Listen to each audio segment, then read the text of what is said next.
What's up, everybody? Welcome back to another live broadcast of the Engadget Podcast. I'm Senior Editor Devendra Hardwar. This morning, joined with our Editor-in-Chief, Dana Woolman. Hey, Dana, how's it going? Hey, how's it going? It's going good. And it's always great to talk Apple with Dana because, Dana, you were leading all our Apple coverage for a long, long time. Also joining us is Senior Writer Sam Rutherford. Hey, Sam. Hey, how you doing? Doing okay. Even though I landed at 8 a.m. yesterday morning. It was basically 12 hours late. So that was you fun. seem a lot fresher than you did somehow yesterday. Even yesterday I was good. But also joining us is podcast producer Ben Ellman. Hey, Ben. All hands on deck for the big new Apple thing. Seriously. So hey, folks, we are going to be talking about all the WWDC stuff. But you know what? Sherlyn and I already did a Vision Pro episode, a bonus episode. So check on your audio feed for that if you're joining us on the live stream here. We're going to talk a bit about the Vision Pro in this episode, but not like we won't go into as many specifics as we did in that other one. So be sure to go catch up. We'll do some Q&A too, where you guys can ask us questions. I see some comments from folks who are here. DPro9 calls says the Vision Pro is Apple's version of the Nintendo Virtual Boy. Rough. Little strong, maybe. little strong. Yeah. But you know, kind of fair. We'll see what Nintendo does if they ever fully get into this. Dom Larry says Vision Pro has no vision. You know, I've people are saying that, and I don't agree. I think there is a lot going on here, but we will talk about all this stuff. Hello, George Morgan, Gabriel, Declan Flynn, Danny Leung. Who else is here? We got people coming in. Hello, good morning, everybody. How are you guys doing? Everybody on the chat and on the stream with us. How are you doing, Dana? How's the baby? She is in the other room and hopefully napping through this whole thing. I don't even want to say that out loud. I feel like I'm jinxing it. Okay. You already jinxed it just right there. Yeah. Do you have an air purifier for that precious little thing? We do not. We have central air conditioning is what we've got. Yeah. And thick windows. Excellent. That's really good. Yeah. Good luck to everybody in New York and anybody listening to on the live stream. Yeah, because 3 of the people on the show right now are in the smoke zone. Mm-hmm. And then Dev is all the way down the eastern seaboard. I think they say the smoke is hitting South Carolina, but it has not hit Georgia yet. So yeah. And honestly, Sherlyn's been sick, but also I'm pretty sure the smoke is like affecting her as well. So I would say it partially helped knock her out too. So it is rough. Be safe, folks. Yeah. All right. So let's get into it. Go. All right. Oh, yeah. So that's me. So, yeah, longtime chat members, you know what we're going to do. If this is your first time joining us, thank you for joining us. Come back sometime. And what we're going to do is I'm going to count down from 3. And at the end of 3, everybody on the stream is going to clap or snap their fingers. It's a helpful slate for me if you know anything about the clapper board in TV and movies. Then we're going to do like 5 or 10 seconds of silence. And if you want to be helpful and just like do something fun in the chat, you can put a clap or snap fingers emoji in there as well. So counting down from 3, 2, 1, and some silence. I'll let you know when the silence is over. While we're doing this silence, thumbs up that stream, thumbs up the YouTube video.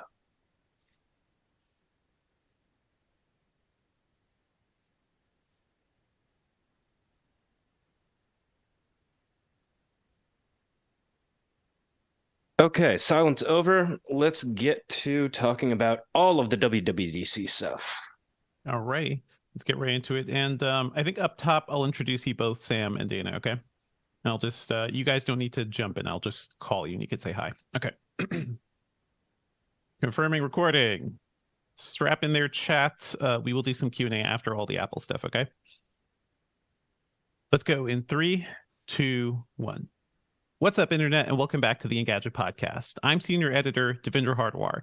This week, I'm joined with our Editor-in-Chief, Dana Woolman. Hey, Dana. Hey, how's it going? Going good. And Senior Writer Sam Rutherford. Hey, Sam. Hey, how you doing? Are you surviving the post Apple madness? Oh man, I'm recovering. I'm in the middle of recovery. That's also why Sherlyn is not here this episode, because she was a little sick, and I'm pretty sure she's recovering from a delayed flight and just a lot of work at the Apple event. And yeah, folks, we'll be talking about Apple's WWDC and all the news coming out of that. And I do want to say up front, if you were here for Vision Pro Talk, Sherlyn and I already did a bonus episode earlier this week, pretty much on Tuesday. We did it right after the event. So go take a listen to that, because that's where I talk about my hands-on with the headset and our overall thoughts on it. But I definitely want to hear what Sam and Dana have to say about it too. And we'll also be diving into all the other news coming from Apple. And, we've got some other news this week. As always, folks, if you're enjoying the show, please be sure to subscribe to us on iTunes or your podcatcher of choice. Leave us a review on iTunes. Drop us an email at podcast@engadget.com. You can also join us Thursday mornings around 10:30 a.m. Eastern on our YouTube channel for our live stream. You can actually see our faces. Sometimes we'll show off gadgets.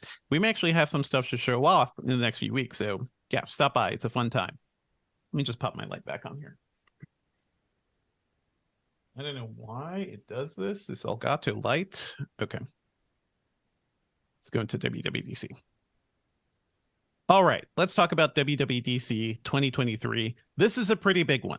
I think everybody was kind of looking forward to a major new product launch from Apple, and we got that in the Vision Pro. Again, folks, go check out our bonus episode to hear my deeper thoughts on this. But you know what, Dana and Sam, what do you guys think of this thing?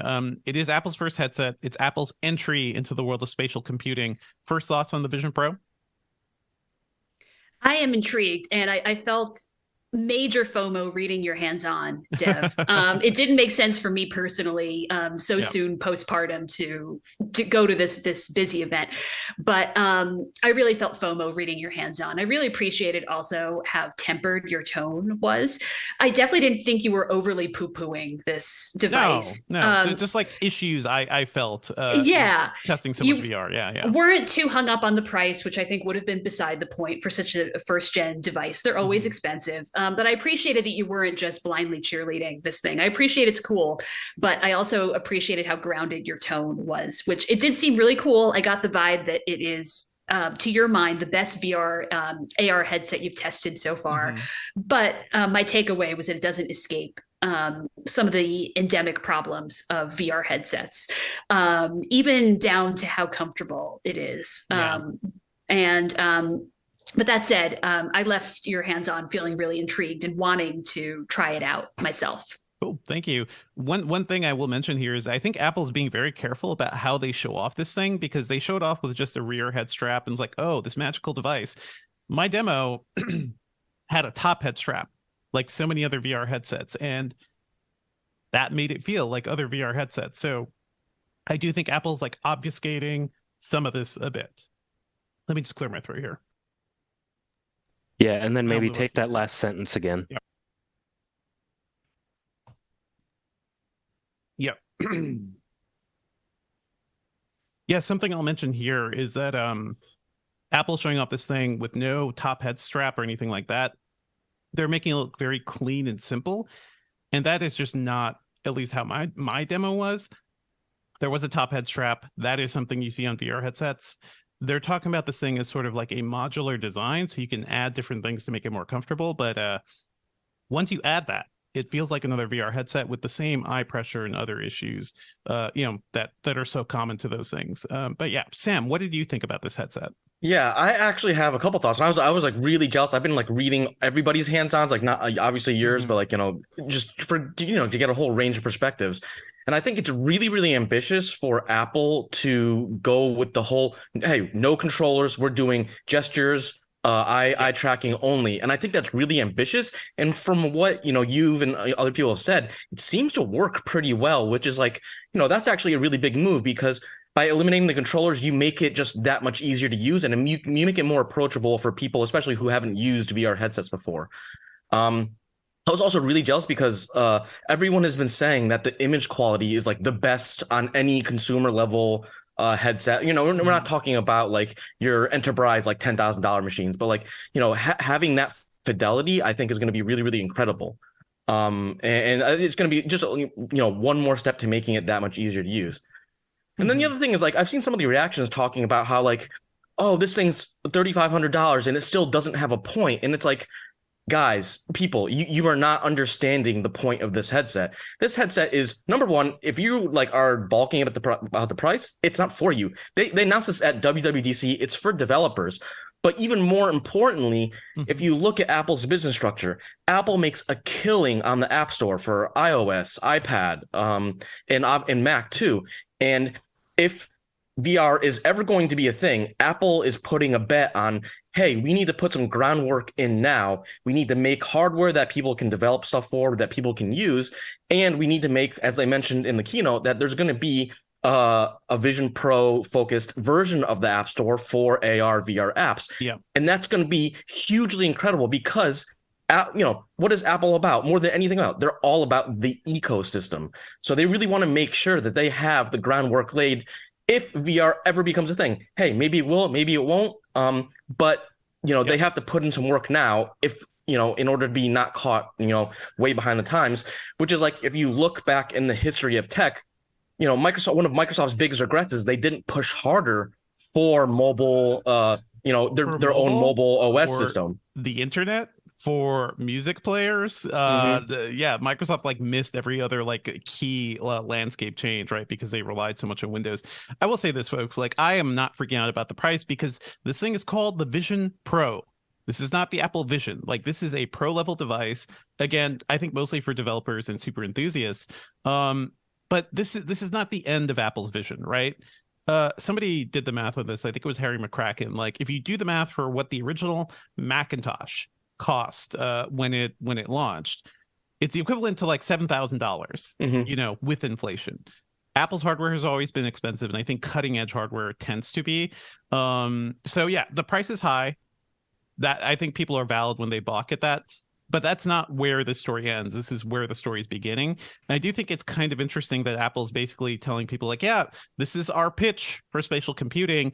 We will need some of your help as developers to come help us build this thing and help us figure it all out. People forget when the iPhone launched, it didn't have an app store. It didn't even have 3G, right? They were selling web apps. They were pushing web apps as the thing you'd be doing with your iPhone. And when the App Store launched, then the iPhone mobile ecosystem blew up, and then it became a real economy.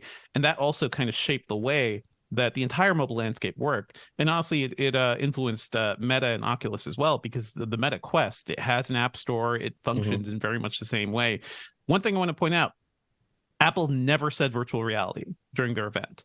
Apple executives are never saying virtual reality. They're talking about immersiveness. They're talking about mixed reality. When you put this thing on, you immediately see a camera view of the world around you. You see your room, and then you see an overlay of the icons, and you interact with those icons. My broad, go listen to that other episode, but my broad takeaways is it's the sharpest display I've ever seen on any device. Honestly, even more than most TVs. Sure, I've looked at some 8K TVs, but those things don't exist. 8K TVs never going to come to your living room. Don't buy them, please. But as far as a high quality headset and display goes, this is very similar to if you've ever looked at a high quality DSLR or mirrorless camera, where you look into the electronic viewfinder and you have a really sharp little screen in there. That is essentially what Apple's doing. It looks incredible. The text looks so sharp. The pictures look so good. And Apple's pitch is just a world where you can look around and see digital overlays of all your apps. It's going to eventually lead to goggles if this thing takes off. But my ultimate vision is Apple doesn't want you to wear anything. Nobody wants to wear glasses, right? This is holographics in the future. In 10 years, this is a thing on your desk or around your room that can create overlaid digital windows, above your desk or something. So that is kind of where I think things are headed. But yeah, that is the Vision Pro so far. What do you guys think about just Apple laying out this vision for a world of spatial computing? Do you think this makes sense? Is it too early? Do you think it's not enough based on what we've seen from existing mixed reality solutions?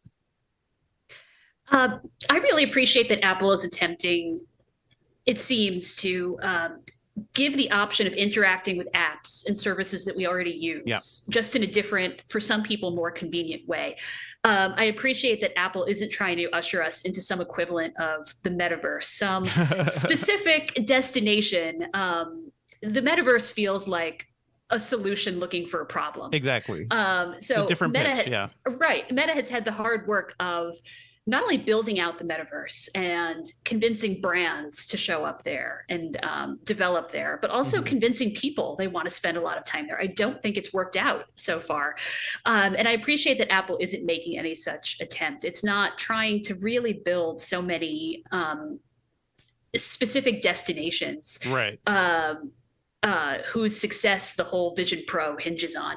I appreciate that the value of the experience, the proposition seems to be using apps and services you're familiar with, just interacting with them in a different way. It's the stuff you're already doing, but far more immersive. And I think that's a really key vision there, because I did one of the MetaQuest metaverse experiences with Target, and it was one of the saddest things I've ever seen in my life. Just a really bad CG model of like a Target Halloween experience. It was just awful. So yeah, I agree. I think this is like a very interesting pitch for Apple. This is not the end of the story, folks. So stay tuned to all of that. But let's move on to some of the other hardware and some of the other announcements from WWDC 23.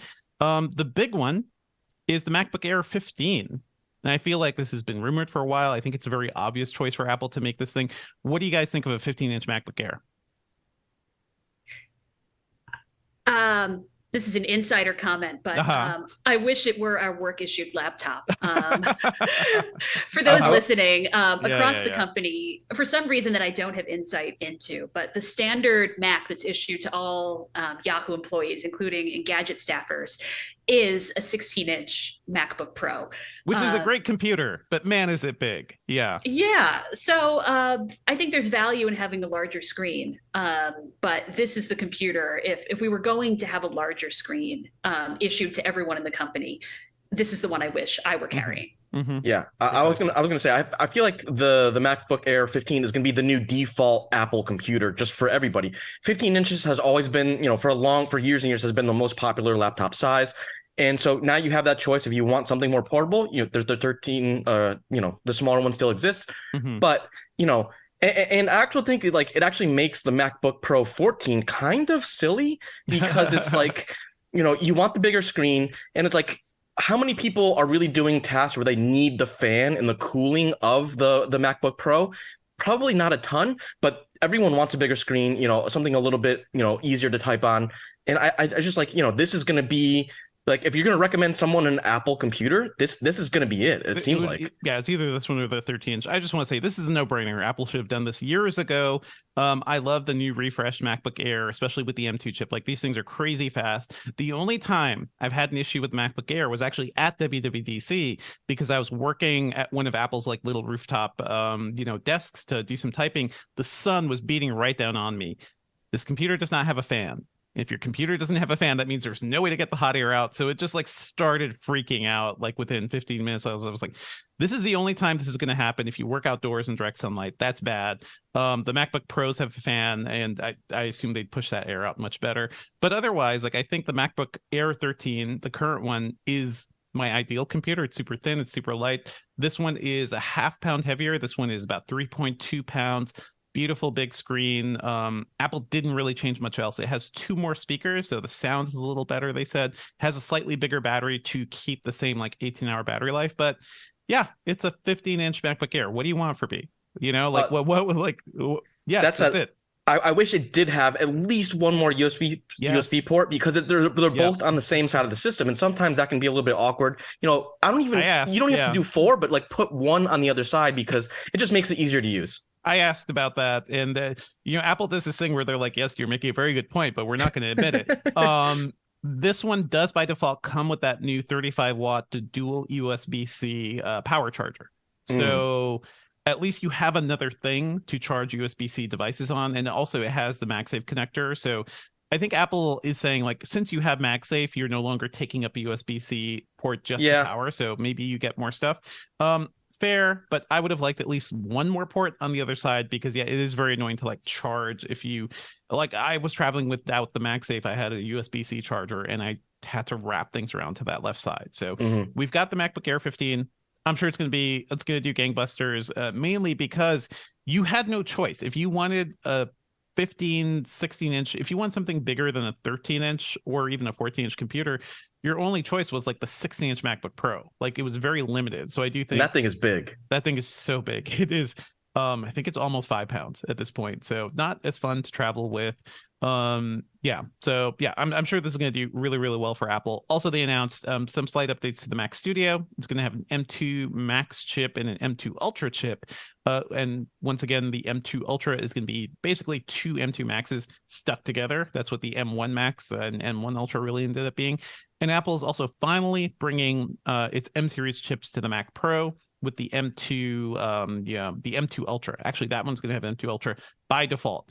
But also, I think it's very clear how Apple's defining things now, because the Mac Studio starts at what, 4,000 to 5,000. It is already a very expensive computer, and that Mac Pro is pretty much close to 7,000. Is it exactly 7,000? I have to look that up. It's not for everybody. Apple already said like SNL is using Mac Studios. I think for most video editors, for most content creators, that is enough. That is all the power you need. The Mac Pro exists because some people still require PCI cards for different things, for like, I think Blackmagic stuff and Afterburner.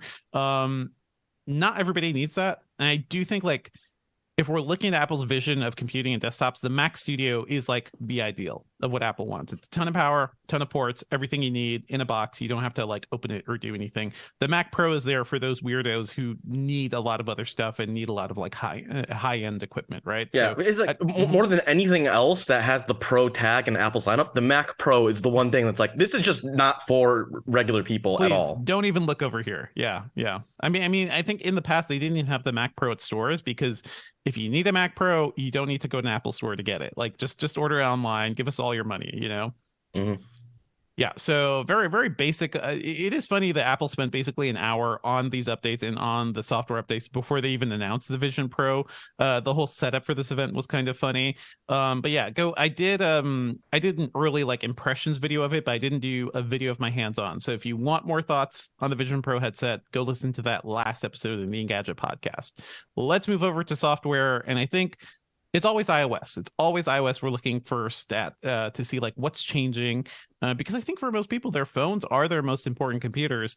iOS 17 is on the horizon. It has a couple new features. What's interesting is it seems like Apple's focusing on core apps, like your phone app. You'll have the ability to create like a beautiful contact card with a nice photo, and you could design it.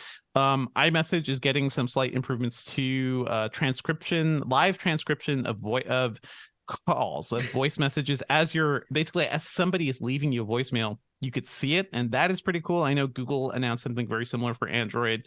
What else? We've got, they reintroduced the app Bump, which Apple effectively killed, but you'll be able to like bump iPhones together and share contact stuff. And there's a journal app that we talked about in previous episodes that'll use a lot of contextual information the iPhone has to help you journal every day. And it is weird that even that app and other things Apple is doing is really focused on mental health. There are going to be prompts to help you reflect and be more mindful of your day, and that is a weird thing I see Apple leaning into as well, but could be useful for a lot of people. What are your thoughts on iOS 17, guys? I think so. As always, this update is a mix of things people asked for and didn't ask for better and worse. I mean, for instance, the setting of 2 alarms, being able to set simultaneously. Yeah, I mean, got a big response from the audience, and it is something that has been much demanded, including while cooking. I will say, like timers. It's timers. Like you could set as many alarms as you want, but it's timers that is the really annoying thing, because it's like I have several things cooking. I can't. Why is my supercomputer can only do one? Yeah. And then it becomes a math problem in my head, how to set up my alarm optimally. So that's something people have been asking for. I don't think the posters for incoming calls are really cool looking. For better and worse, I don't think it's something people were asking for. For my part, if Apple was going to focus its attention on calls and messages, what I would have liked to see, and I'm still waiting for, is a more robust response to spam, especially text spam. You can report messages as junk. That's fine. I don't think it feels like a Band-Aid on a really pervasive problem. I do still wonder if there's more Apple could be doing about unwanted messages. So I don't want to be a negative Nancy, always drawing attention to the things Apple didn't announce when it actually announced a whole bunch of stuff. As often it does feel like a lot of what Apple announces is window dressing. Some of it is useful, but I see the window dressing and I'm like, well, what about the thing that actually would have made my life easier? Who knows? Maybe next time it will be. I know a lot of times people were, for instance, asking for the dual alarms, and they were asking and asking and asking. They were asking for the weather app on more platforms than just the iPhone. So eventually Apple, I think, does hear these things and incorporate it when it gets around to it. But that's sort of my take is pretty stuff. Some of it's window dressing. Some of it's what I wanted. Some of it's what I didn't particularly need. It's cool. It looks nice. I'll be glad to test it. Yeah, this is not a big design update for iOS 17 either. It's like core app updates and a few nice new features. Sam, any thoughts on this? Because are you more Android than iPhone, Sam? Yeah, I'm definitely more Android than iPhone. Yeah, you have a Fold. Yeah. Yeah. But that said, like, I think, think about it, like we're on iOS 17, like, these platforms are very mature, so like, a lot of the issues are like pretty small. There's no like really glaring problems that iOS needs fixing. That said, I do really like the ability to turn the iPhone into a bedside clock and a little assistant. I think we were talking in Slack a little bit, and we were talking about like, oh, that little stand that they had looked really cool, and it's like, oh cool. Yeah. And you see, if you go look at Google, you have that, like, they have their Nest hubs, and they've added some of that similar functionality into some of the Pixel phones and stuff like that. So it's nice to see this is like, how Apple kind of responding to that. And, if you're, like a lot of people, you put your phone on next to your bed when you go to sleep, like, hey, it's nice to have a little bit more functionality. So I think that's really nice upgrade. It's a nice little feature that also makes you rely on your phone more and your Apple devices more. And this is all like key. It's all synergy. It's like, oh, now my phone will do everything for me. I don't even need like an alarm who clock. As it is, who already isn't using their phone as their alarm clock, right? Do people need dedicated alarm clocks? And no, phones exist. It depends. I mean, I like having a big thing with a number. Like when I look over at night, I don't have to like turn on my phone, the light and everything. So that's what you get with this new feature. I kind of want to see it in action. Right now I'm using the Amazon. I'm using an Echo Dot that has the little like LED number. So that's useful. But my phone is right there beside it. There are so many wireless chargers that will let you put your phone vertically or horizontally too, and you could both charge your phone overnight and make it more useful as a smart display. This is a feature, by the way, coming to iPad OS, and I do think this is Apple sort of like, this is more of a smart display play because they're not doing the Echo Show. They're not doing like the Google Home smart display stuff. All Apple needs to do is give us a freaking speaker dock. All I want is like that one thing that Google had announced for the Pixel tablet. Give us a nice speaker dock that could fit iPad Airs, minis, probably even an iPhone, like a place to put your thing, let it charge wirelessly, but also make the sound bigger too. So, an iPad mini seems like a really interesting fit for that sort of thing. It keeps calling to me, so that's the main thing. But yeah, overall, iOS 17, a lot of small changes. I mean, we're into iPad at this point. It is funny, like Apple has like, it feels like they've refined their OSs so much. They just got nothing. They're like, how about better PDF editing? We can edit PDFs better. You can sign your PDFs. Stickers are now emojis. How about that? Just it feels like we're scraping the bottom of the barrel for some things. The health app is finally coming to iPad OS. That's nice if you want to, I think maybe for pairing your Apple Watch or at least seeing your data. And one thing I really like is screen distance. There's a feature that's going to detect how close somebody is to the screen while they're watching it, which is a good thing for kids. You don't want them like right directly in front of a screen. Apple even brought up the problem of myopia, of short-sightedness, where if it's been shown if you do a lot of like really close viewing early on, this is probably what killed my vision. If you do a lot of that, it will have long-term damage for your vision. So this is like an alert to like, okay, I know you want to live with this iPad all day, kids, but you have to like put it back a ways away. And this is also teaching good habits like for the future too. Yeah, good habits, and also a good reminder for parents too, because you can't. I'm always trying to make sure my kids aren't too close to screens, but they will pull it. Like something will happen, I get distracted, and it's like it is nice to have like that thing just there in mind. macOS Sonoma. Anything major here? It seems like Apple's big on widgets. Widgets on the desktop. You could do. They're more interactive now. Anything jump out at you all from macOS Sonoma? And first of all, the name is Sonoma. I'm surprised Apple hasn't used that yet. Yeah. That it seemed kind of like a layup. So I mean, it's like maybe there's like they were saving that one in case they couldn't come up with a really good name. Like it's like, oh, we'll just use Sonoma. Yeah. I saw some interesting comments online. It's like, with the widgets, like people were pointing back to Vista or Windows Vista and talking about how like, we had like widgets back on Windows for a long time. And it's like now we're really like coming full circle, but now on even the Microsoft gave Mac up on OS. widgets. Yeah. I mean, Windows 11 has widgets, but who cares? My thing is, who cares about widgets? I hate widgets in desktop platforms. I'm kind of the same. Yeah. If you love widgets, tell us why. Podcasting, Engadget.com. Dana, any thoughts on macOS Sonoma? Because I know you're a big Mac fan as well. Yeah, and just adding to it, I am not a widgets person on the Mac either. The only use case I can think of, and I mean, I think this is sort of a sad use case, is like you can't put your phone down and you always need to be looking at some screen. But I think widgets, to me, I think they're useful. I think having them repeated across devices, I don't know where you draw the line between there being continuity of the experience and sort of enabling sort of almost like a tick-like behavior where you always have to be checking or refreshing something. This is what Apple wants too, because I can imagine, I don't know if they talk about widget support in the Vision Pro, but I can imagine all the nice interface stuff you set up on your phone and your computer, they will want that replicated on the headset too. So it's like, you're in Appleville. You're always in Appleville, Yeah, and I mean, I've had this feedback about myself personally, that I look at my phone too much. I need to put my phone down. Yeah. I don't know if having widgets replicated on my desktop helps that. Maybe it makes me look, and this was sort of the proposition of the Apple Watch when it came out. I have an Apple Watch also. Do I look a little less rude looking at my Apple Watch versus my phone? And at certain moments, do I look a little more furtive and a little more subtle looking at my desktop instead of my phone? But I don't know if it's all the same experience and it's replicated everywhere. I don't know if this does anything for my habit of constantly looking at a screen for refreshing of stats that don't matter. Widgets. I don't know. They will keep pushing widgets. Even Microsoft is pushing widgets harder in Windows 11. And I'm like, I don't care. I took that button off my taskbar. A couple other features in Windows Sonoma or Mac OS Sonoma. There's a presenter overlay feature on video chats now, which is kind of cool. It basically turns your background into a blue screen and lets you, if you are sharing your desktop, it will let you pop up in front of that in like a very cool TV newscaster fashion. I thought that looked really cool. What else?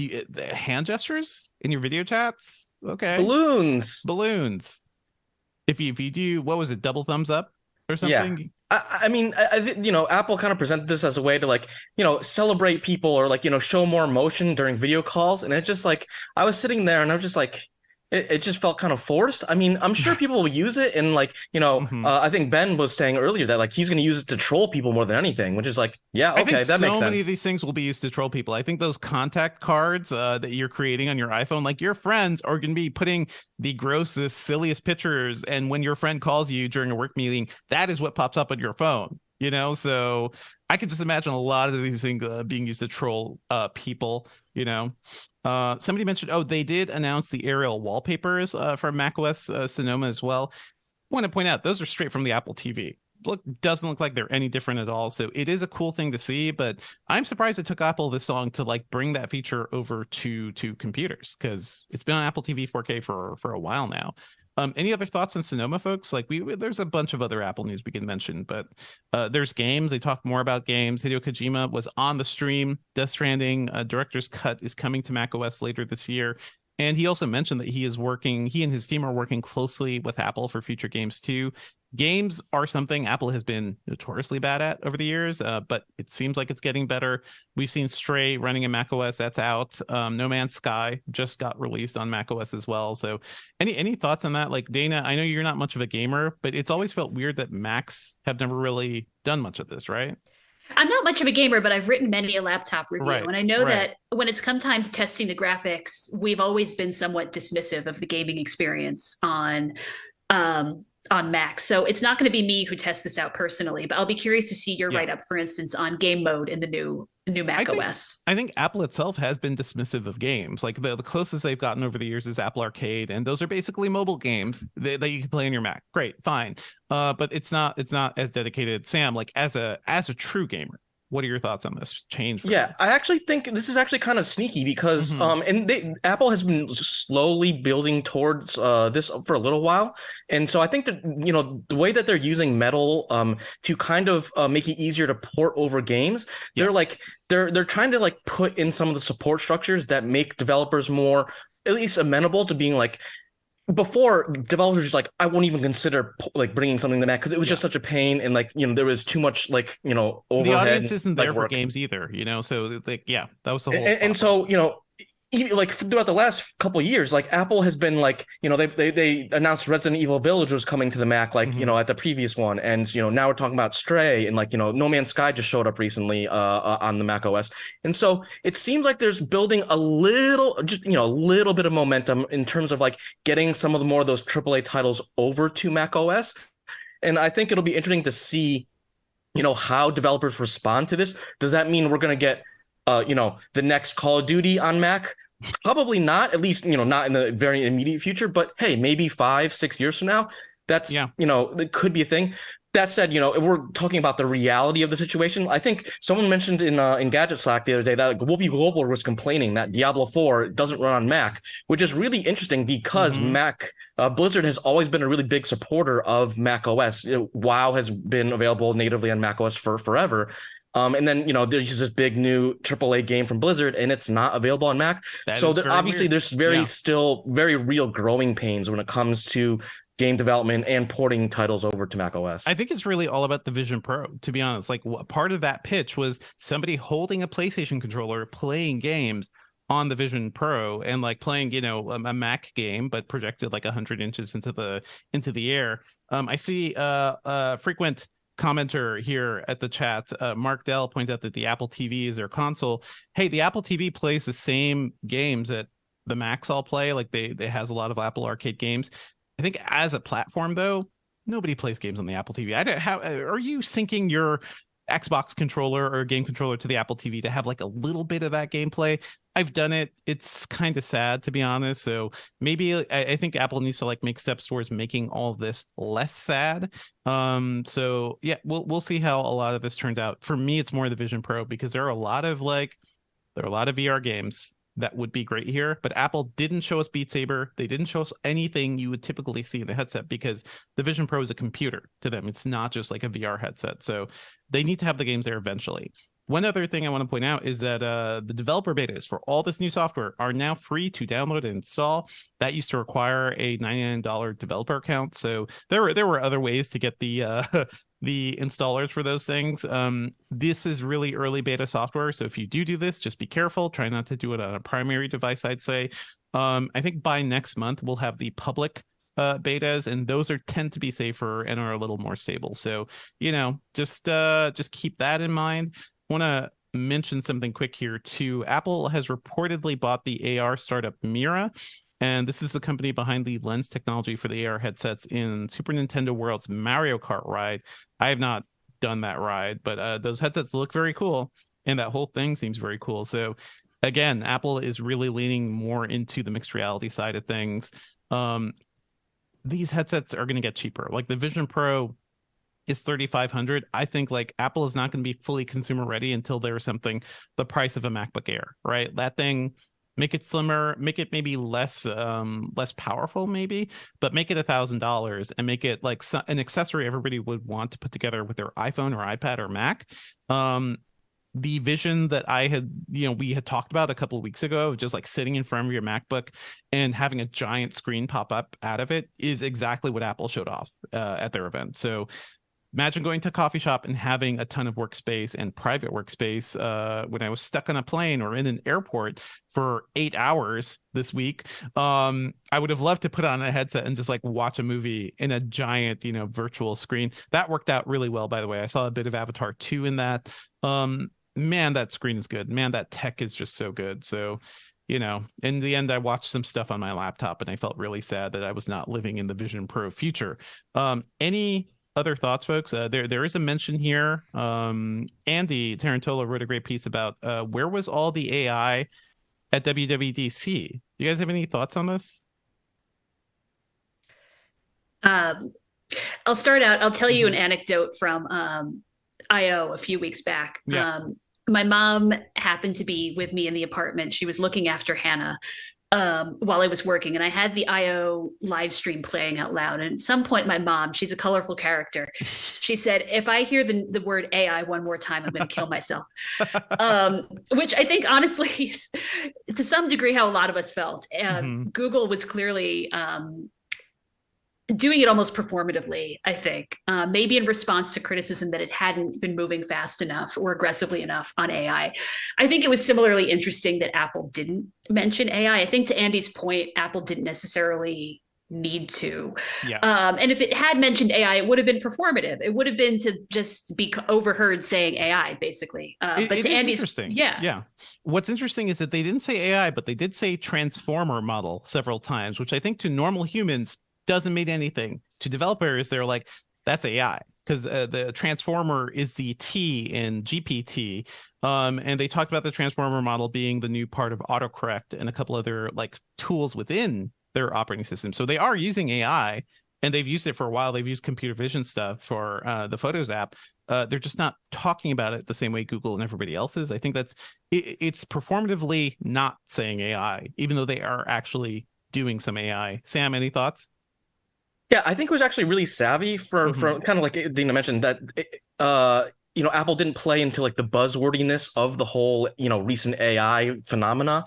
And I think that, they were smartly staying out of it in the same way that they didn't mention, specifically VR for the Vision Pro. Yep. I think, Apple will, they want to be very focused. And, if you think about like, autocorrect on your phone, you don't need to think about how, is AI going to be scarily like interpreting my words? They're just using it because, language models can help, a lot of the day-to-day issues that people have, especially when they talk, if you want to swear on your iPhone, now you can do that a little bit easier. They kind of alluded to that in the keynote. I do like they mentioned, like, if you just want to say a ducking word, that was a very good. Especially this keynote, Craig Federighi was like all over the place. He was just like memeing it up across the board. He's really like dived into.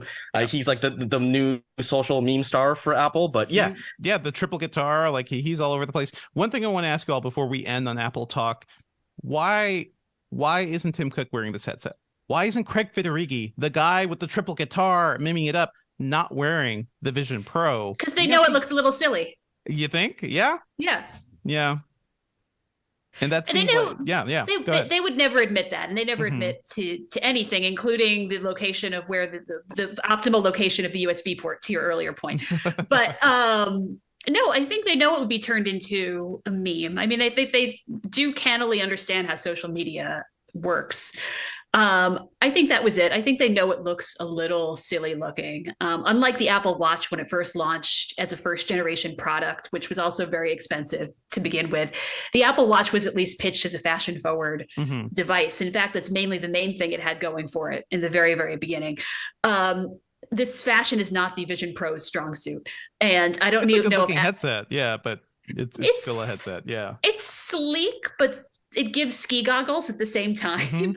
But I don't know how aggressively Apple's trying to make the point that it's fashionable or stylish. It's just interesting. Like, this is the company that's normally the one, like Steve Jobs is out there playing with the iPod, right? Playing with the iPhone, like giving us the glimpse of the future and also like aligning himself with the common user.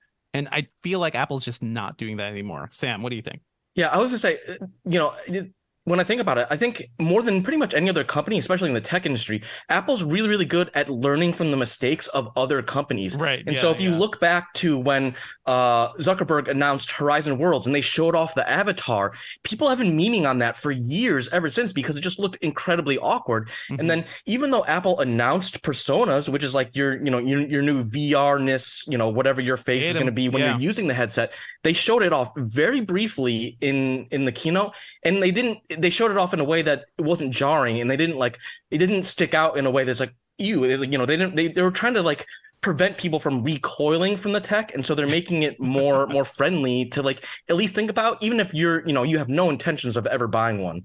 Yeah, they're thinking really hard about, I guess, about how these things present themselves. And it's just, to me, it is kind of sad because this is a useless hypothetical, but I feel like if Steve Jobs were here still pushing this company forward, he'd wear the headset, because after a certain point, you DGAF, like you gotta like present your thing and be like, this is the vision of the future. It may look a little silly right now, but this is kind of where we're headed, and you got to be confident about it. So I do feel like it feels like Apple's being a little cowardly by not. Remind me, did anyone wear the AirPods when they were originally launched? That's a good point. There's the famous photo of Scott Stein from CNET who had that photo, and it went viral like that day.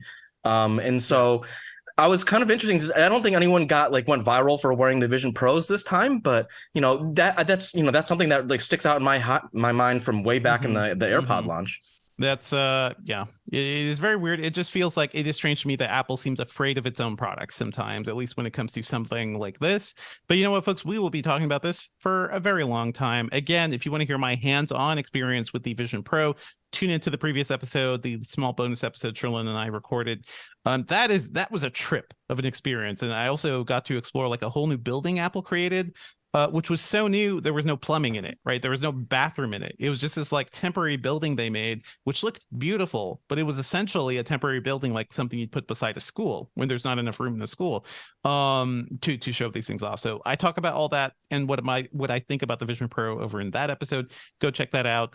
Dana, anything else you want to mention about WWDC or where Apple is headed before we have to let you go? No, I think we've had a really nice discussion today. Appreciate you having me on. Yeah, always. And good luck with baby Hannah. Thank you. Yeah, we're all Dana's now juggling baby and work like so many of us. So thank you, Dana. Where can people find you online these days? Occasionally, I am still tweeting. I use my parental leave as an opportunity to take a step back from Twitter. I think, like a lot of you, have not been enjoying the atmosphere as of late. But occasionally, I tweet at Dana Wallman on Twitter.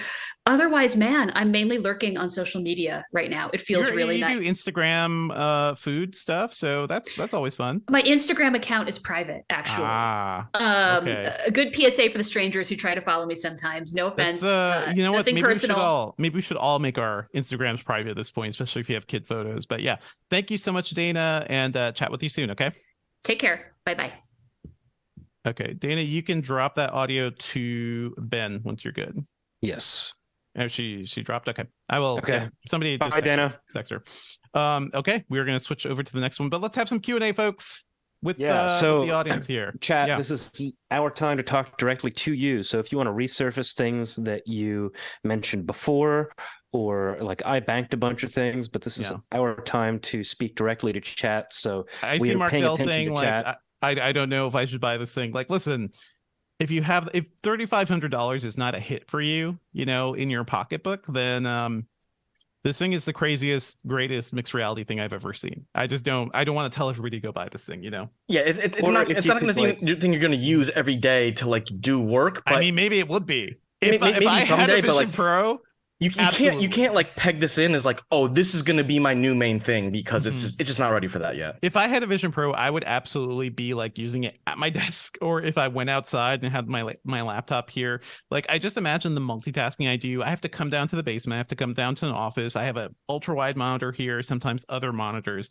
If I could do that anywhere, oh my God, I would not be wearing it all day, but I'd be wearing it whenever I sit down to like work, Yeah. One thing I found interesting about the Vision Pro is that it has 2 chips in it. It has an M2 chip and then Apple's new spatial computing chip. Yeah. But they still showed it off as like, if you want to do like some productivity stuff or FaceTime stuff, you still have to connect your MacBook to it.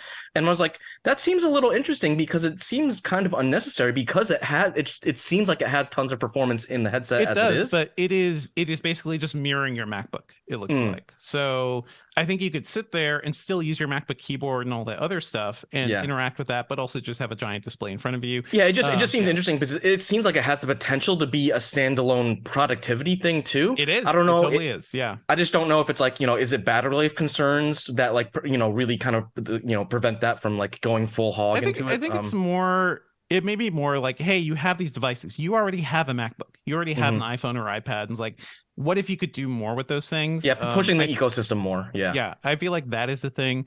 I see our video producer Julio is asking, like, can you have a separate battery pack on standby to switch and continue using the Vision Pro? It's unclear. It's unclear how easily. Actually, no, you can, because Apple showed off that you can plug the Vision Pro into Wall A USB charger. charger, yeah. So you can take out that cable and just plug in another one. The actual battery pack, we didn't mention this, is about the size of like a 10,000 milliamp phone battery. So nothing unusual. You slip it into your pocket or whatever. It is weird that Apple is launching this thing with an external battery pack. It does feel like between that and the head strap, it's like what you actually would use in real life is definitely not as clean and streamlined as they might have made it appear on the keynote. For sure. At least they showed the battery pack. They showed people walking around with the battery pack and putting it in pockets and stuff. So there's that. Anything else from chat, folks? Oh yeah, so there's a bunch of stuff from chat that I didn't even get to. Okay. So Gabriel says, and I think this is super accurate.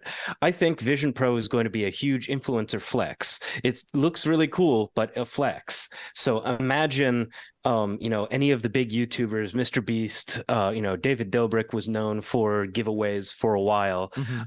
Everybody's going to be like, influencers, please give me the Apple Vision Pro, or they're going to run raffles on their channels for an Apple Vision Pro because it's a like big new thing and it's also pretty expensive. But when does that come into like actual consumer territory? That hasn't happened yet. I like think you about said, like, what will you see on the subway?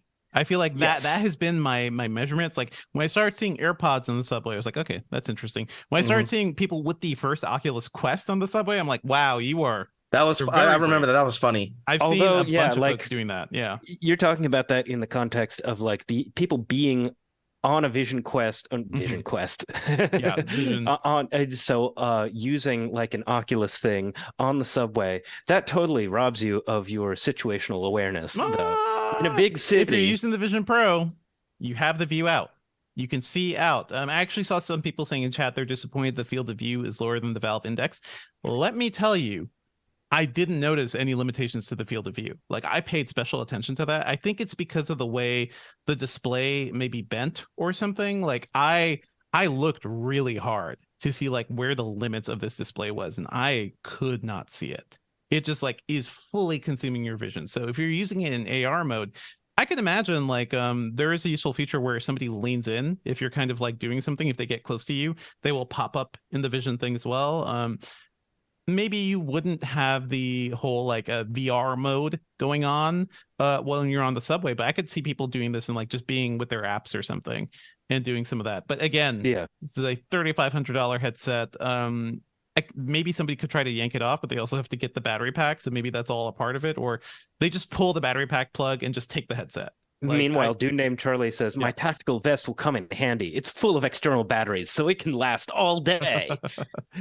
Then we've also got Tom Rogers saying that they agree with Dev. This is basically a concept car that you can buy. It will get smaller and better as time goes on, which is what I was gesturing toward. This is the Vision Pro. Eventually, maybe there will be an Apple Vision that is a bit more accessible. This is like launching with the Mac Pro.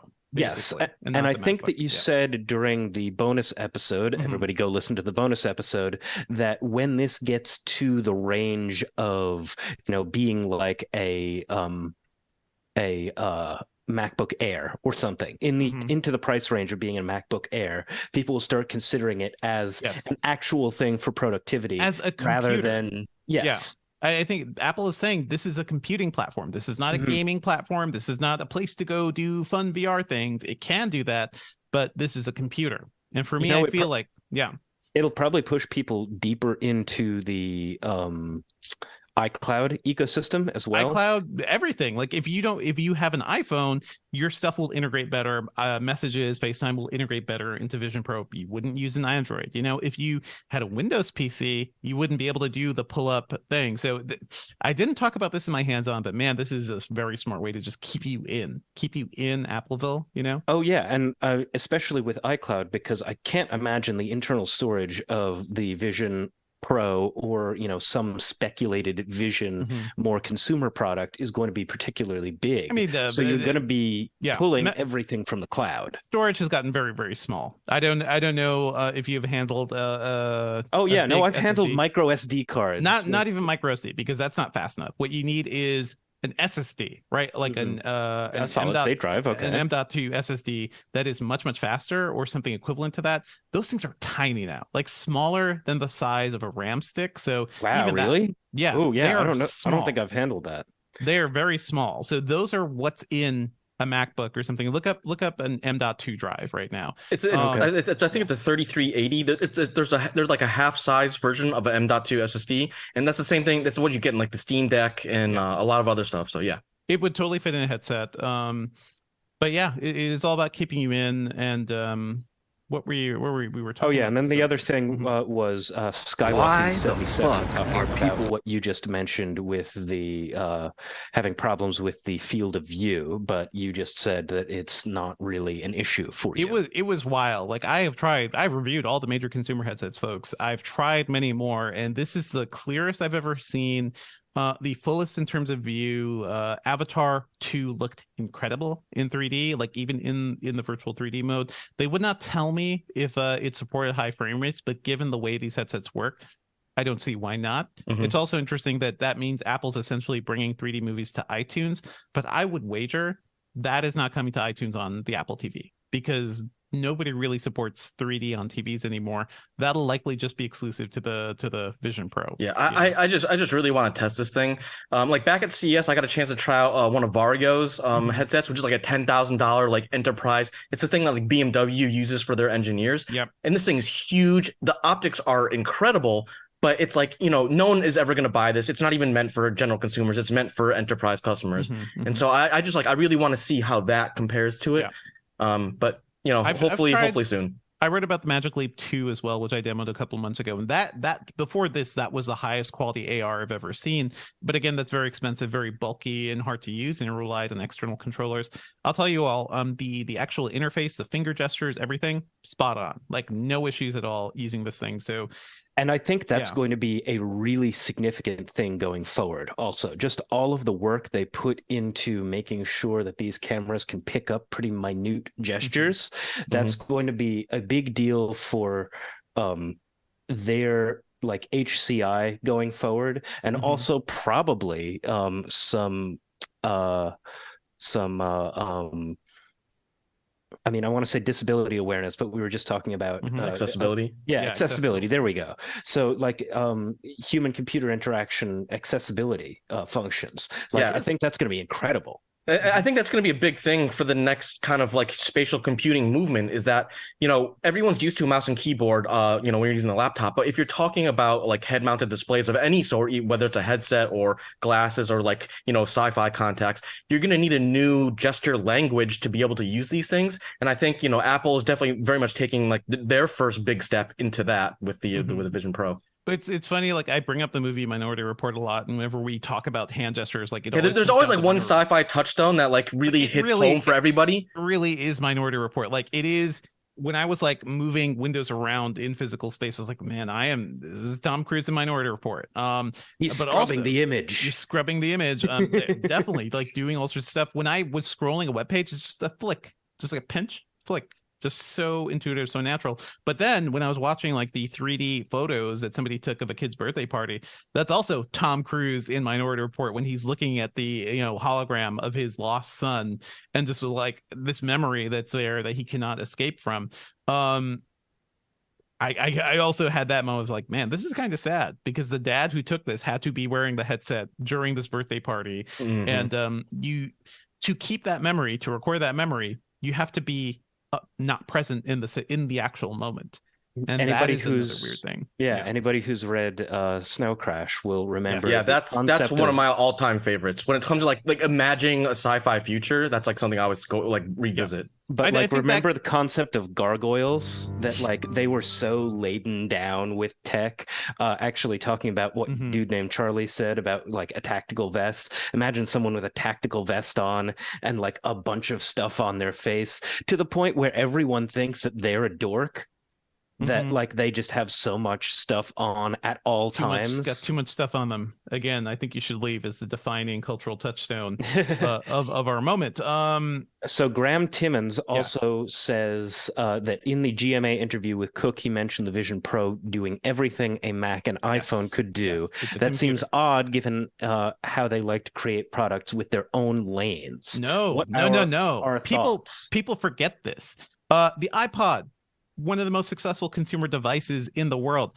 Along comes the iPhone, which is an iPod and so many things. And a lot of people are like, Apple is basically eating the iPod's lunch. Like they are cannibalizing the iPod to create this new thing.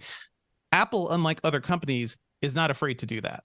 So that's the main takeaway here. Like, yeah, the iPhone cannibalized the iPod, but good. It should have, because for the ecosystem to grow, they needed something beyond a little dinky music player. Meanwhile, at the same time, Microsoft was pushing the Zune. So the Zune. Remember the guy who got the Zune? Hey, I still love that interface. That UI was incredible. I had the first Zune and I had a Zune HD, and I think the Zune HD had one of the best product designs I've ever felt in a piece 100% of electronics. Yep. But it was just a music player in a time when Apple was like, hey, we have the entire web in your hands. And now it's like, hey, we have the entire web and all of your computing on your face. So think of the long game, folks. Like, yeah, this is eating into some things. Like maybe people would buy this rather than a computer, but who knows? Yeah. Before we move on, I want to jump for one more question in chat. Christoph Howard mentioned thoughts on Reddit killing third-party apps. I don't know if we talked about that at all, but that's been a thing recently, and I think it's really sad because if you look back, if anyone remembers what happened to Dig, Dig had their new revamp, and basically everyone fled over to Reddit, and now Reddit is doing in a different way. They're pushing people away from Reddit again, and it's like, I'm not sure what the thing is that's going to be to really challenge Reddit or replace Reddit, but I think it's really sad the way that they're implementing this API feature. I'm not a big Reddit user, but it is the place for social news. It seems like just like Twitter people are like influx. It's like I don't know where to go at this point. It does seem like the same thing is happening to Reddit people. Mastodon. It seems like there are two things going on here. Yeah. As someone who has been on Reddit for a long time, even a little bit before Dig did its big I was big into Dig, and then started experimenting with Reddit right before Dig did their complete redesign, and everyone was like, I hate this now, and then went over to Reddit. Yep. So there's the bit about Reddit's corporate history, how it was actually, I think, part of Condé Nast for a little while, and then because that was, I think Condé bought it from Kevin Rose. Kevin Rose. I'm talking about Dig. Alex Ohanian. Yeah, Kevin Rose. Alex Ohanian. Yeah. So I think Condé bought it from Alex Ohanian, and then it was its own company, and then it was internal to Condé for a little while, and then it was spun out. And so I think that part of this might be inspired by the fact that it's its own company and that it needs to function on its own. It sees that it needs some kind of control over the people, how people are accessing the website. Well, also people are using those other apps to kill ads and to kill tracking. And if you have a thing like this, the whole value proposition is to track your users and to serve them ads. So right. I mean, and if you look at the financials, I believe which that is even Reddit more is important still not your own company.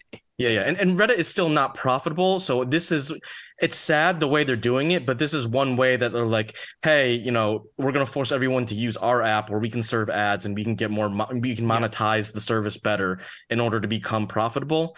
It's just, you hate the way that they're doing it. It's a shame. It sucks. Let us know if you guys find any alternatives.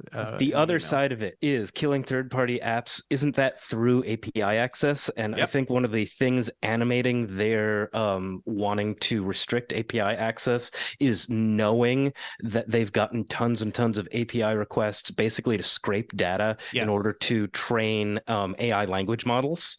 They know that they are a warehouse for really valuable data, especially some of the writing subreddits. So there was a story about them basically trying to sell, that would be a future plan, selling direct access to GPT products. But anyway, we got to move on. Some news. We got to get into it. Last thing that I want to comment on is that Mark Dell mentioned seeing like just watching movies in Apple Vision Pro, and I was like, okay, how many movies do you actually have to watch in Apple Vision Pro in order to make it worth that's a bad calculation. cost? I think that's a bad. Okay, but I'm still doing the silly calculation. So let's say it's $15 a movie. That would be approximately 233 movies. That's just a number. It depends. It depends on what you need it for, or what you use it for. I think for single people, or especially people in college, like this would be a great thing to do. But you know what's great about movies is watching them with other people. Yep. And the collaborative aspect of Vision Pro is not there yet. I talked to several Apple executives about this, and they were like, "Well, you could." I asked, like, "Do you want people to buy more than one to have a shared experience?" And they're like, "Yeah, sure, why not?" Yeah, of course you do. And that to me watch is Ted Lasso in like a beautiful backdrop. Be disappointed in Ted Lasso season 3 together.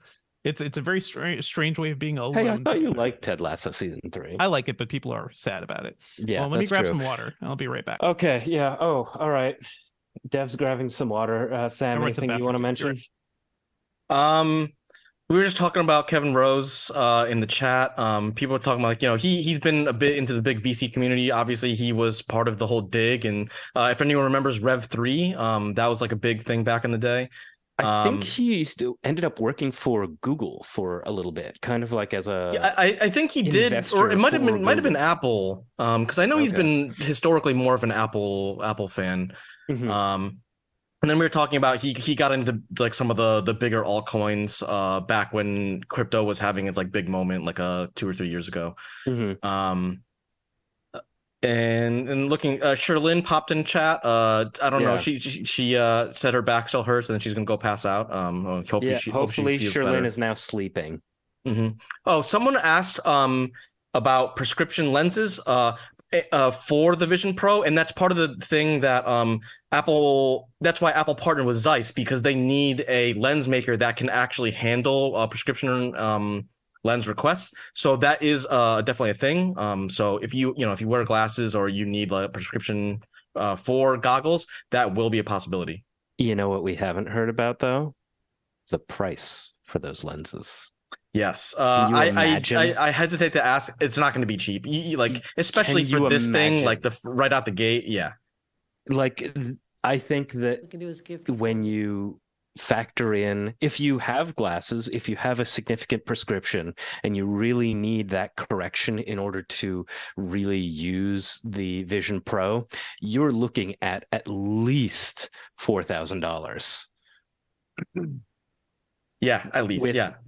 Plus the all unit and itself. any of the like side stuff, like the different head straps, because I don't think they mentioned if that came with the Vision Pro or not. I think they mentioned to somebody else I think to Scott Stein that maybe it would come with the top head strap. They are Zeiss lenses, so that's the other thing. Zeiss glass is expensive, so it could be up to 500. But you know what? If you're buying this thing, just put that money down. Yeah, if you're buying this thing, then why not?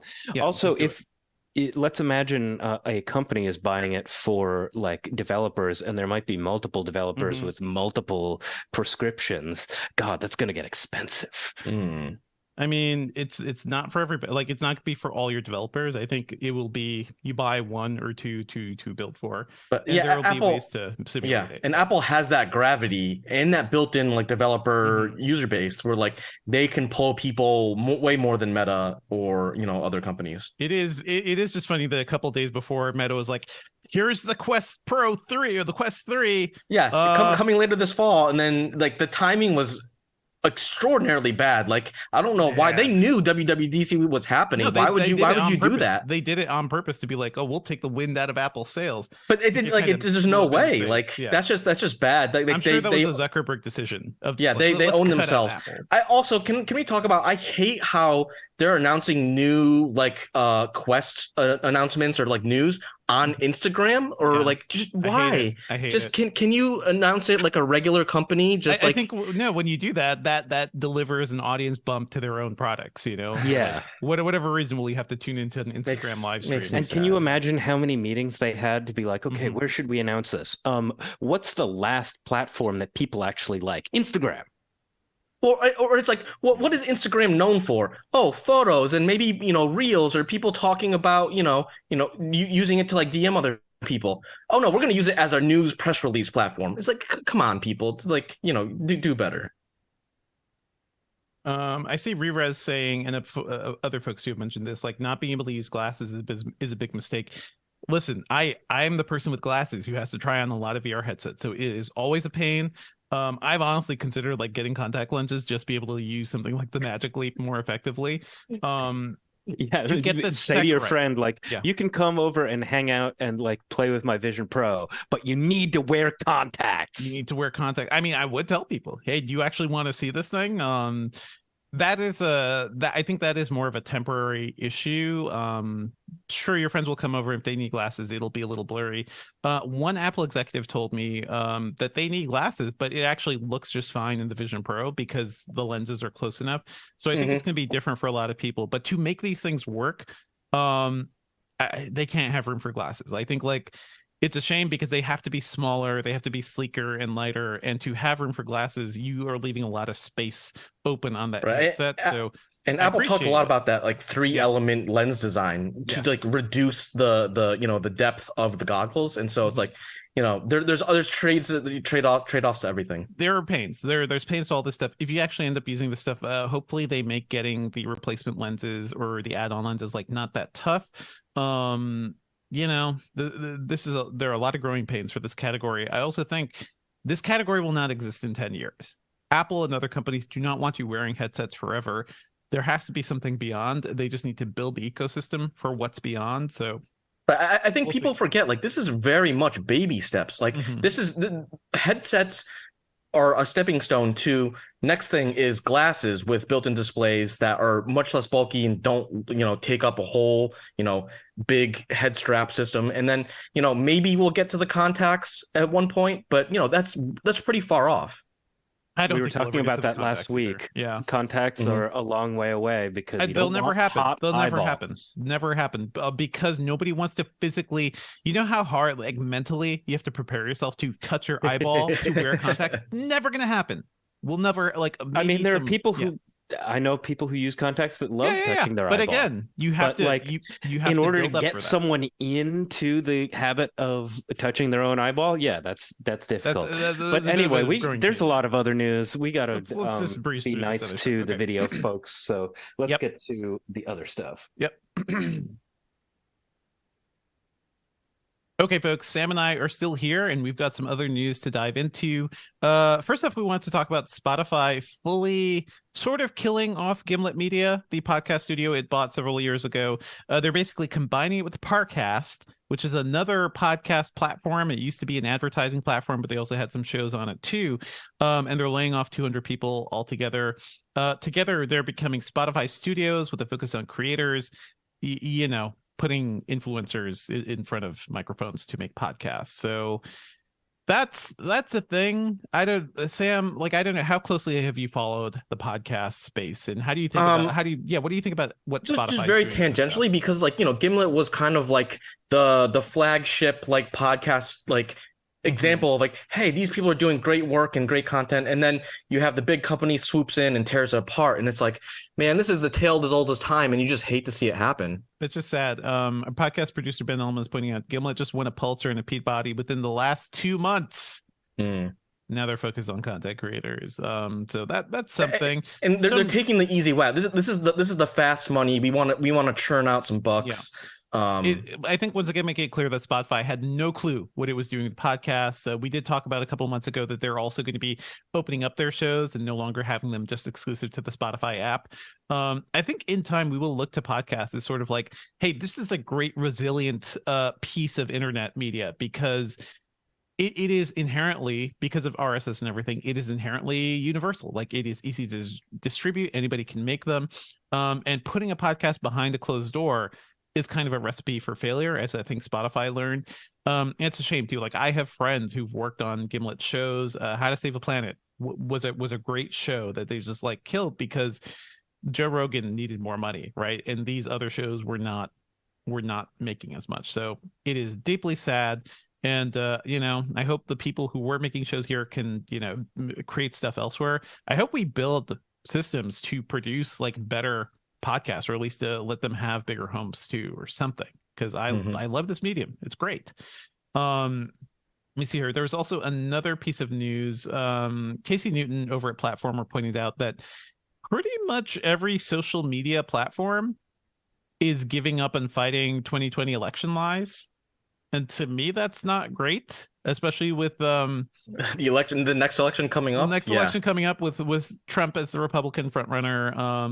Facebook, Twitter, everybody just seems like that is no longer a thing that they care about. I'm just going to highlight this and put it in the "this is bad" pile of the universe we're in right now. Sam, do you have any thoughts? I just, it's like I don't even know what to do at this point, because it's like there's this clear thing that like people were making stuff up about the 2020 election, and it's like it's become so pervasive at this point. It seems like it's just impossible to get a handle on. And even when you have, companies that have, pretty relatively sophisticated like AI and machine learning techniques that can sort of, kind of help filter this out, there's just no way to contain it all. It's going to be, and we're entering another election cycle with now AI tools at full blast. So people are creating generated images and fake text for news stories and all sorts of stuff. It is, man, this is the bad place. And I think it kind of highlights like where we're at as like a society, because it's like this is like peak era of misinformation, where we have the ability to transmit anything, have millions of people see it, and then only later can people pull back on this, like, oh wait, that just wasn't correct, or it's that, and it's like it's that age-old line. I can't remember who said it, but it's like, it takes a second for a lie to go out, but it takes like a day for the truth to, become known. And it's just like, oh, I don't. It's very sad. A good time to take a social media vacation, folks. Even though there are new platforms coming out there, so it's going to be a rough year. I don't know what's going to happen. Let's move on to some news around Engadget. Summer Game Fest coverage is starting today. As we're recording this, Thursday, June 8th. Coverage is going to start around 3 p.m. Eastern. So by the time you're listening to this, you'll probably see some stories up in Engadget. Go check out coverage around game trailers and stuff coming out. Is there anything you're looking forward to, Sam, from Game Fest? Because there's no E3, so this is essentially E3. Yeah, I've been so like caught up in everything. I haven't had a time to check out like what's going on. There's so many new games recently that just like the new Zelda, Street Fighter 6, Diablo, that like I haven't even had time to like look at what's coming up. So I'm actually like, this is good because I get to sit there and like keep tabs on Summer Game Fest and be like, oh, this is interesting. Like it'd be cool for like releases later this fall. Yep. Speaking of game stuff, I took my Switch OLED on my flight to the Apple stuff this week. And just a reminder, folks, you buy a new system, make sure you switch over to the primary. Make sure that new system is your primary Switch. Oh no. You will need to authenticate online to play games. And normally that's not a problem, but like the one time a year I take a flight somewhere and I was like, I'm gonna play some Zelda on this 5-hour flight. No, authentication not working. I tried tethering my phone and everything, it didn't work. I eventually at the hotel I switched my primary console over to that one, and by the time I was flying back I was just so tired because I had no energy to play the Switch. So anyway, pro tip for everybody out there, it is very weird how the primary system stuff works for Nintendo, but you do that within your Nintendo online account. It's a very annoying thing, but man, keep that in mind. Want to point out Amy Skorheim has written a best e-readers guide for 2023. This is one worth checking out because her best overall choice is not a Kindle. And as somebody who also recently got a Kobo, it is a Kobo Clara 2e that she's pointing out. I think the Kobo stuff is really good. I do miss like having that full library of Kindle stuff, but there are ways to move that over, and I like having the freedom to do that. So Kobo all the way. Check out this guide and the best e-readers. Let's move on to what we're working on. Sam, why don't you go first? What's up? Sure. I'm just finishing up my MSI Stealth 14 Studio review. As kind of a spoiler, I like this thing a lot. I was kind of disappointed with last year's model, and MSI did a complete design overhaul for 2023. So stay tuned for that. Should be out sometime next week. And also had an interview with some Googlers about a forthcoming product. I'm not going to spoil too much. Okay. But if you know what I'm into and the kind of devices I like, you might be able to guess. So stay tuned for that. Probably sometime next week as well. Very cool. I'm working on I'm going to be off later this month and actually in beginning of August as well. But I'm working on some stuff to come out before then. I've got reviews for a few products, a few things we have mentioned on this episode. You can take your guess there. So yeah, it's mainly that and mainly prepping for like whatever's coming out of summer. If there's any stuff, Black Mirror is going to be coming soon, so I'm going to try to get access to that so we can review that as well.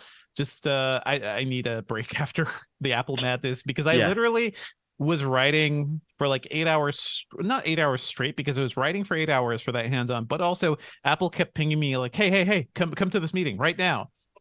And for me to review certain things, it's like I got to go to a certain meeting. So that was a weird, busy time, and man, am I tired. So I was gonna say, you flew over from the East Coast, and like, I was like, like checking in on Slack at like 9-10 p.m. and like you were in there like, getting feedback on like timing for posts, and I was like, oh man, that's just exhausting. It was exhausting. I knew what I was signing up for, but because I wanted to be there for the Big Apple Day, and hopefully you'll get to try it soon, Sam. Like I'm pretty sure they're going to bring this like to other spaces to let I hope so. Yeah, I mean, it makes sense. Yeah, hopefully because this is a pretty freaking deal for them. But yeah, let's move on to what we some pop culture picks for the week. Anything you want to shout out, Sam?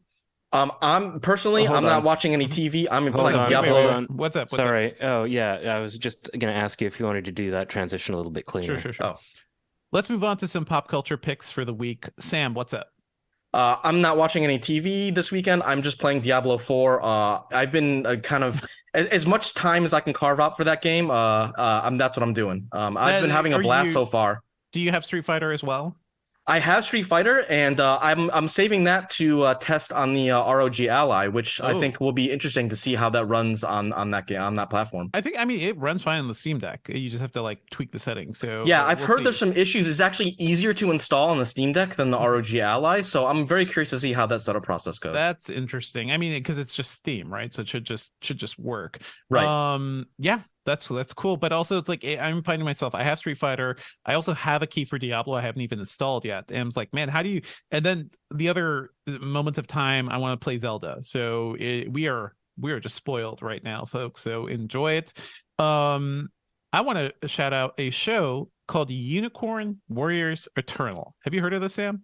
I have not. So please give me a little intro. This is so when I couldn't put on the Vision Pro in the airport and I was just stuck there. It's like, okay, I know Genndy Tartakovsky, the creator of Dexter's Laboratory, Powerpuff Girls, one of my favorite animator creators right now. I know he has a new show. I know it has like cool like fantasy elements. So I decided to finally binge this thing. And this show is incredible, guys. It is an animated series. I'm just gonna read the IMDb description. It's about a team of ancient heroes protecting the world from an ominous force. They are called unicorns. They are reincarnated in different bodies over time to fight a great evil. This show is beautiful.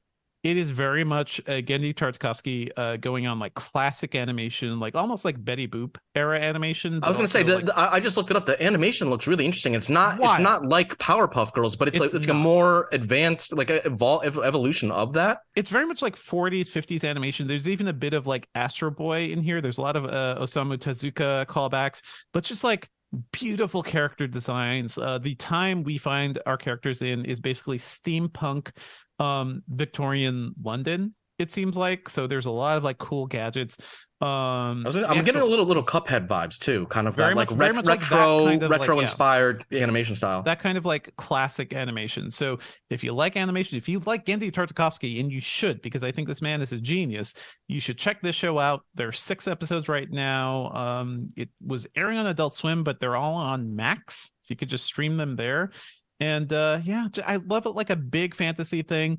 Every scene, every shot of the show just looks incredible, and it has just such a ton of world building. It feels like I'm very happy for Genndy Tartakovsky because he is just like living in his moment, right? His other show is Primal, which is essentially a dialogue-free show about a caveman and a dinosaur, and like he could just like have his pure Conan dreams in that show. And this one is full on like very anime, very fantasy at the same time, and science fiction.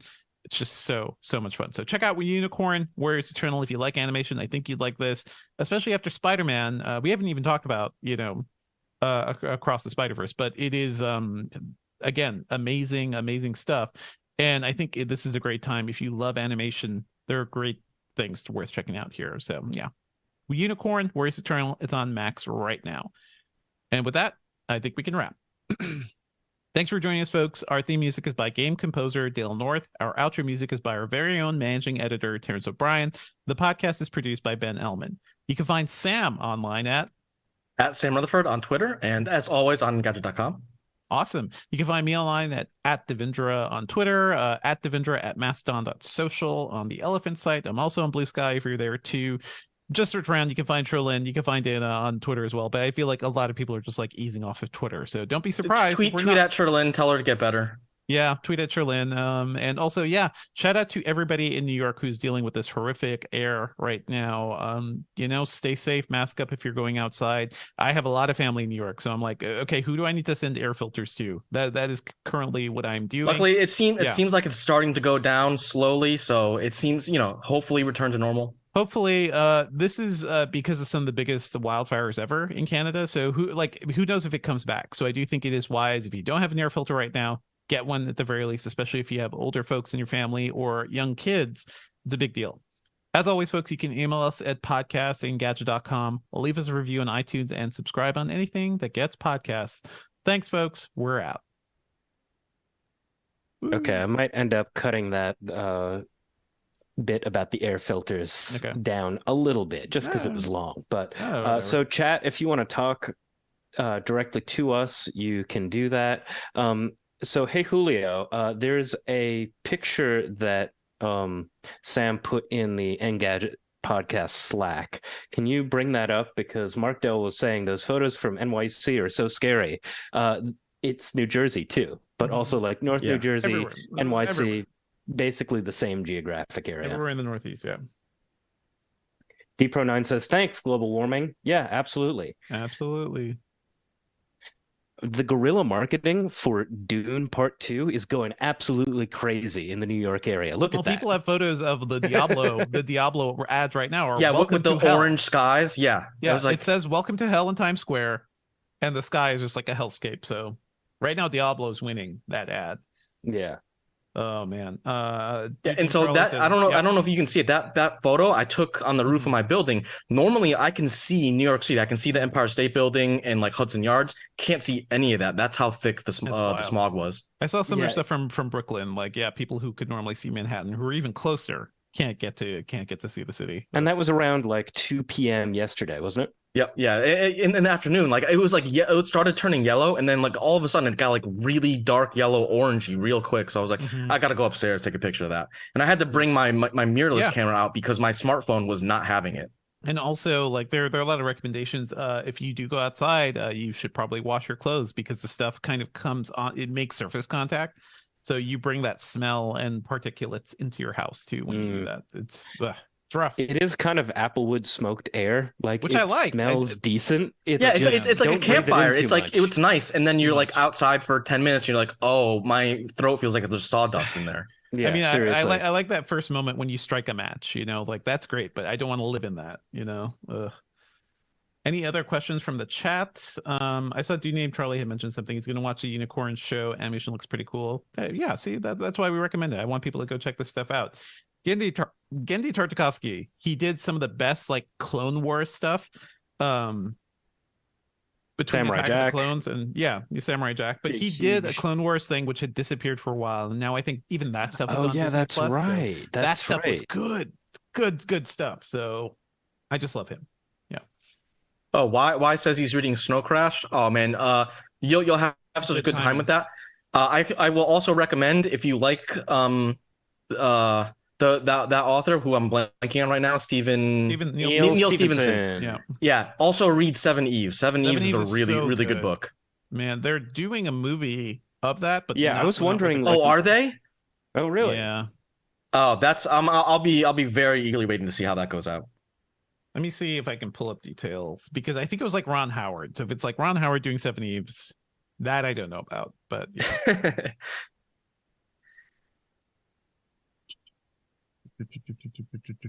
KP was asking, was the white balance setting accurate? It was really not accurate. So I had to take it with my mirrorless camera, and then I had to edit it in Photoshop to be closer to what I saw with my eyes. Yeah. It took a lot of fiddling with it because that like color cast is just so extreme. Seven Eves update in 2016. Skydance said there was a screenwriter and director Ron Howard was attached to do a feature. I like some Ron Howard movies. I have not liked anything he's made lately. So I really hope that should be a series, by the way. If anything should be a limited series, it should be Seven Eves. Yeah. If anyone wants some other book recs, the 9 Princes in Amber series is one of my favorites of all time. It's like a really good fantasy book. And I believe Steve Carell got the rights to that and is working on it. So I don't know, there's no timetable for that, but it could be, maybe we'll see some sort of live action interpretation sometime in the near-ish future. Awesome. Well, anything else we want to mention? You should probably go. No, I think we are getting closer to being done. I mean, as long as we're talking about books, if anyone wants to recommend something that is similar to Becky Chambers, I've read everything that Becky Chambers has ever written, and it's so much fun. Please just email podcast@engadget.com. I'll see it. I do want to shout out also, and it's Stephen Colbert, not Stephen Carell. Stephen, yeah, okay, that makes sense because he's the fantasy fan. Yeah, Stephen Colbert, like doing the thing. I want to shout out The Terraformers by Annalee Newitz, one of the folks who had created IO9. It is a book about basically beings on other planets whose job it is to prepare planets for humans to expand on eventually. But it is a really, really wonderful and easy read. So yeah, shout out to that. I think it was on sale recently too. All right. I think that's it for now, folks. So, thank you, everybody, for watching. The video comes to you via our video team, which is Julio Barrientos and Luke Brooks. If you have stuck around this long, you know that we live in a world of algorithms better than the average person because you are a tech enthusiast. You are watching the very end of a tech podcast live stream. So you know that it's important to help us with those algorithms. Give us 5 stars on iTunes and give us 5 stars on Google Podcasts or any other podcast platform that you might be interacting with. What's the other thing that I usually say? I don't know. Thanks, folks. We're out. We're out. World of Algorithms. But World of Algorithms. Also, just like if you watch this, give us a download. You owe us a download. 2 episodes. See you next week. Yeah, later. 2 episodes this week. Give us 2 downloads. See you next week. All right.